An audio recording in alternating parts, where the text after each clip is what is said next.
Il est professeur de français dans un lycée près de Maubeuge, c'est dans le nord de la France. Constatant que ses élèves ne goûtaient point à la littérature, il a décidé de les y intéresser avec sa passion qui est le rap. Et le voici transformé en Boscomat qui rappe dans un clip avec ses élèves en figurant. Ça s'appelle Idée folle. Ça fait un carton sur les réseaux sociaux. Bonsoir à vous, Mathieu Guskiewicz. Merci d'être avec nous. Vous êtes donc professeur et accessoirement rappeur. Sans plus attendre, un extrait d'Idée folle. La journée commence directement dans les rangs. Et si on veut que tout se passe bien, hors de question de paraître tolérant. Le prof repère les soignés, coupe au gel, petit vernis tout frais. Les autres mentons ont mitouflé. Certains subissent le poids du cartable, courbent les chines. Est-ce une punition de maîtriser les chiffres et les lettres? Alors bien sûr que je vais en parler. En attendant je reprends certains sur le fait qu'il faut être à l'heure. Malheur à qui se risquerait de préparer des boulettes. Je suis le berger qui veille sur son troupeau armé de sa houlette. Regard sévère, ouais. Parfois il faut se forcer de jouer un rôle. On peut en voir de toutes les couleurs à la Andy Warhol.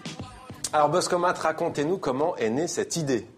Écoutez, j'étais en pleine préparation de mon album qui vient de sortir et je cherchais des thèmes et je me suis dit au lieu de chercher autour du principal, autant parler de ce que j'exerce le plus, donc mon activité professionnelle dans l'enseignement.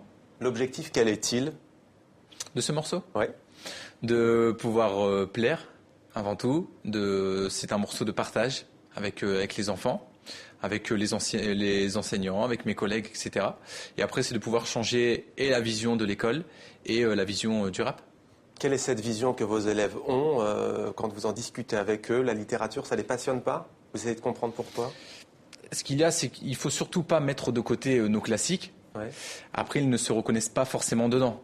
Donc après, il ne faut pas oublier que c'est Victor Hugo, Émile Zola, Voltaire, Molière. Il faut continuer de les étudier parce qu'ils dénonçaient misère sociale, ils dénonçaient corruption politique, trafic d'influence de nos classes dominantes. Et je pense que ceux qui sont capables de les dénoncer encore aujourd'hui, ce sont les rappeurs. Comment réagissent les élèves que l'on voit justement dans votre clip en tant que figurants? Comment réagissent également vos collègues, vos collègues professeurs? Ça a été une très bonne réaction. Bizarrement, plusieurs étaient au courant de cette facette. Je ne sais pas comment. Parce que ça fait 10 ans, précisons-le, que vous êtes passionné par le rap. Oui. Il y a sûrement quelques-uns qui ont découvert des morceaux, qui ont pu voir certaines vidéos live, probablement sur Internet. Mais bon, ça s'est très bien passé et ça continue de se passer. Et les collègues, les professeurs, pareil, c'est plutôt enthousiaste? C'est exactement la même chose. Chacun s'est amusé à partager, à faire découvrir aux proches. Et voilà, c'est une très bonne dynamique pour l'établissement. Alors, près de 100 000 vues déjà sur un célèbre site de partage vidéo.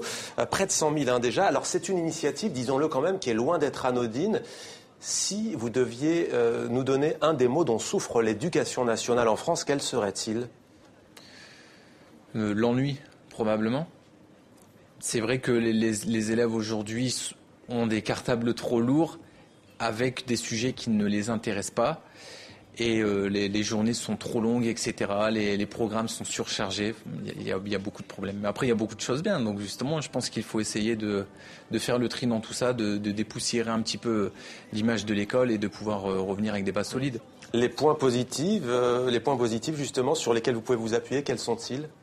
C'est l'école de la vie, c'est-à-dire qu'on apprend à vivre en société, à être responsable, à prendre des initiatives et puis aussi de pouvoir toucher au théâtre, de pouvoir toucher au sport. Enfin, il y a vraiment de tout. Je pense que, comme je vous l'ai dit, je me répète, mais c'est l'école de la vie. Alors l'école de la vie, comment s'appelle votre premier disque?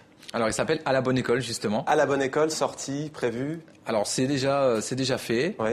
On peut le retrouver facilement sur Internet, sur plusieurs plateformes de téléchargement légal. Donc il y a 7 morceaux. Il est à 7 €. On vous appelle Boscomat ou alors professeur Guskiewicz désormais? Les deux. Ça ne change pas, monsieur. Merci à vous, Mathieu Guskiewicz. Merci à vous, Boscomat, d'avoir participé à 64 minutes sur TV5 Monde.